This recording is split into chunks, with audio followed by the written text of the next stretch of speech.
There's a belief system in a lot of people's minds that they fear public speaking more than death.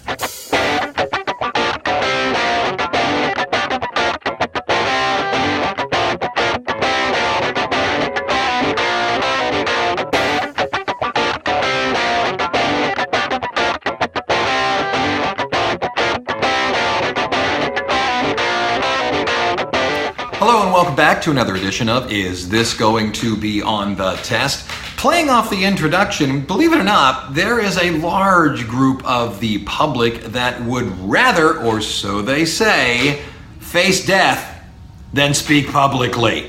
It's not true. It comes from a 1970s sort of statistical thing where they asked a whole bunch of people what they're afraid of, and when they put them all together, death came out less than public speaking. But it's not true. Come on, please. If you're standing on the wings of a stage and I have a gun to your head and I say a few words or I'm going to kill you, really, you take the bullet.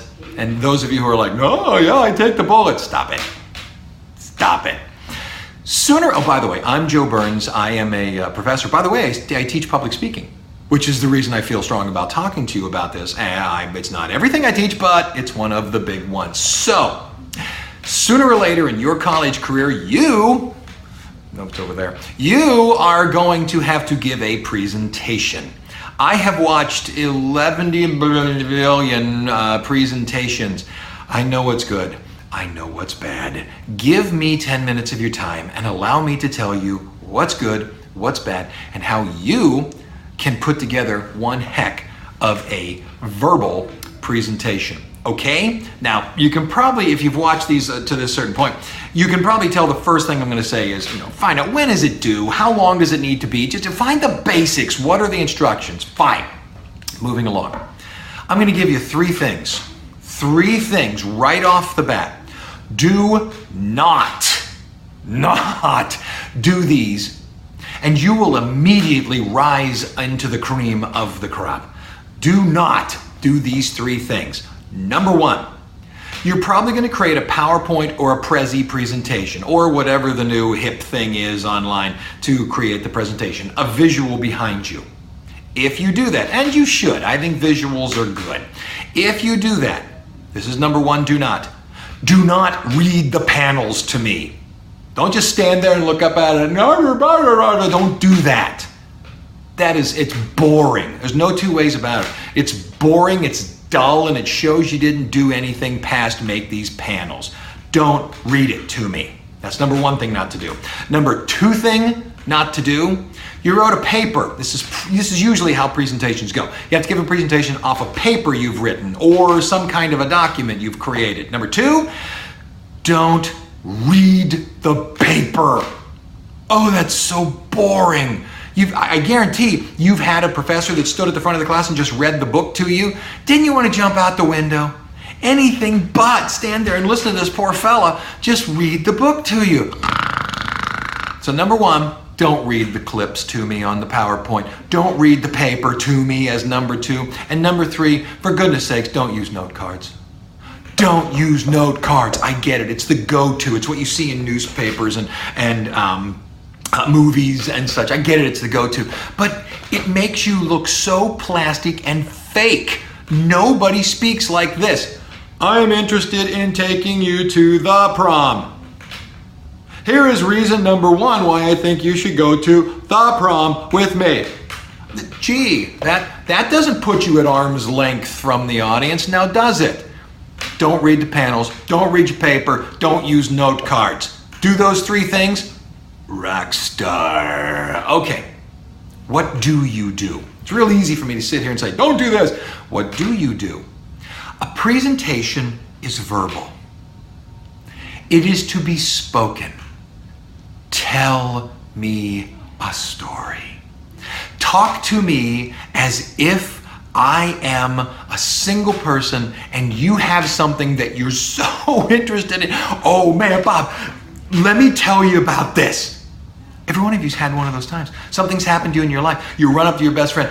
Bill, listen to this. Let me tell you something. That's the presentation format. Put it together as if You are so happy about it. And here's the reason. I could care less about tennis, but I watch Wimbledon.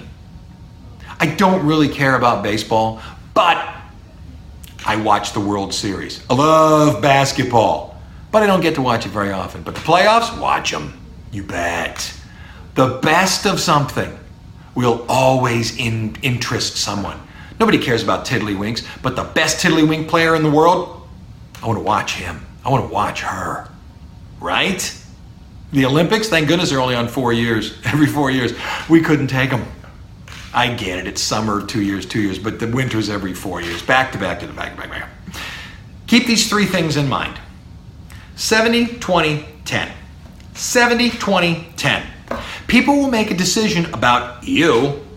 70, 20, 10. 70% about how you look, 20% about how you sound, 10% on what you say. What do we care about that? You show up to your presentation and you've got on a pair of jean shorts and you just didn't wash yourself or anything like that. Looks terrible. 70% of what you look like. Stride to the podium in a suit. Guys, dress shoes, dress socks, slacks, belt, collared shirt, tie, jacket if you can do it. Good. Ladies, dress casually. Dress in a business casual that gives the impression you are going to meet the public every day. If you have long hair, pull your hair back.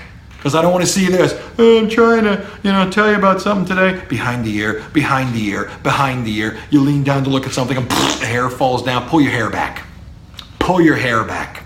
Okay? 70, 20, 10.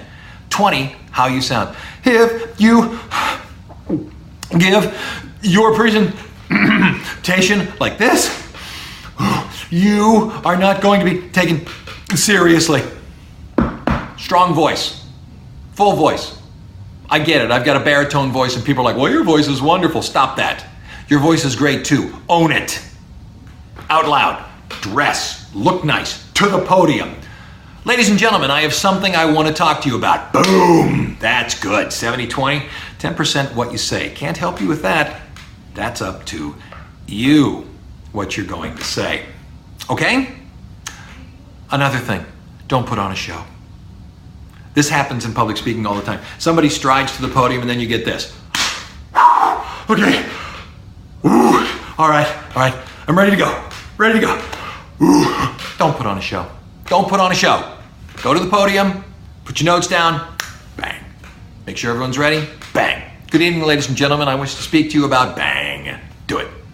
If you make a mistake, if you're going along and you make a mistake, don't wave the red flag. What's the red flag?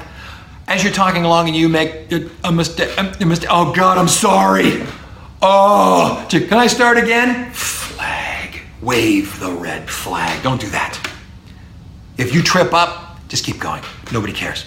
Tonight, watch CNN, MSNBC, ESPN, what have you. Watch them. The best readers in the business. They're going to screw up. They're going to trip. You just never noticed it. Why? They don't wave the red flag. They make their mistake and they go on. Today at football, the teams got together and 2 seconds later, you don't even remember they made a mistake. Don't put on a show at the beginning. Don't wave the red flag. Got it?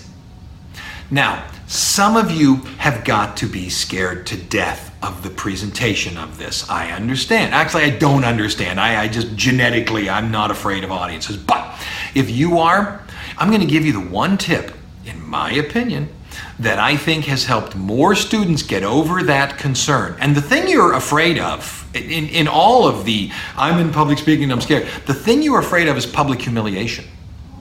The thing you're afraid of is saying something stupid and people laughing at you. Oh my God, and you collapse. And remember this, if they laugh at you, they're listening to you. You have them. Johnny Carson, remember Johnny Carson? Anybody? Jay Leno would do it too. He would tell a bad joke on purpose, just so the audience would go, or laugh at him, and he'd go, oh, what? And he'd come around with a body blow joke after that. Yep, if they laugh at you, you got them. But I don't want them to laugh at me. I'm not comfortable looking at people. I'm going to solve that too. Once you have your presentation created, once you have the idea of what you want to do, don't make note cards. take a single piece of paper and put keywords, not sentences, because if it's sentences, you're going to put your head down and you're going to read them to us. Keywords. I want to hit this. I want to hit this. I want to hit this. And I want to hit this. Practice, practice, practice, practice, and then practice again until you only need the keywords to remind yourself where you are. If you're reading cards, you're not looking at the audience. They are bored. If you are reading the whole thing to us, or reading the thing, or reading the paper, you're not bringing the audience into it, and they are bored. Learn your speech. And then, here's the tip. Go to the mirror, perform the speech, and look yourself dead in the eye the entire time. Don't look away. Oh, I'm nervous. It's you. Look yourself dead in the eye. Just like that. Do the speech, do the performance, looking yourself dead in the eye. Do it that way at least 2 or 3 times, and you're gonna get it. Okay?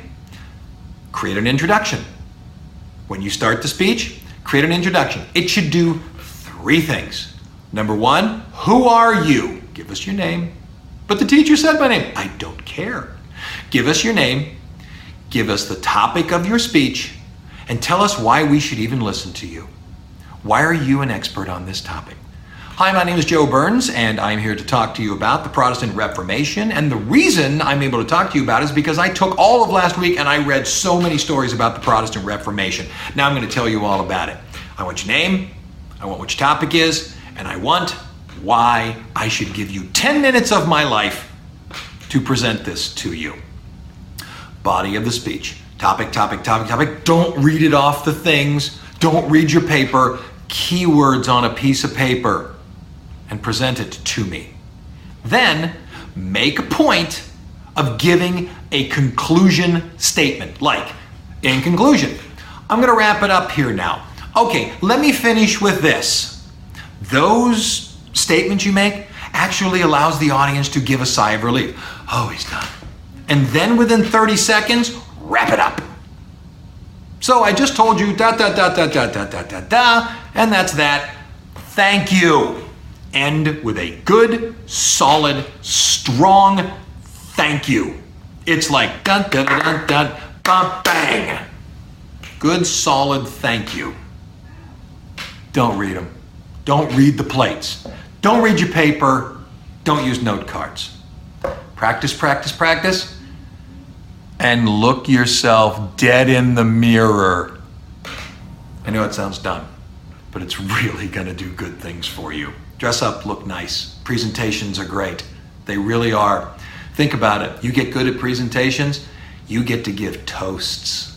Toasts are wonderful. That's it. I'm Joe Burns, and that wraps up another episode. I'm so far over time, but that was stuff you really needed to know. Okay? Is this going to be on the test? Yeah, but there's going to be an oral presentation as well.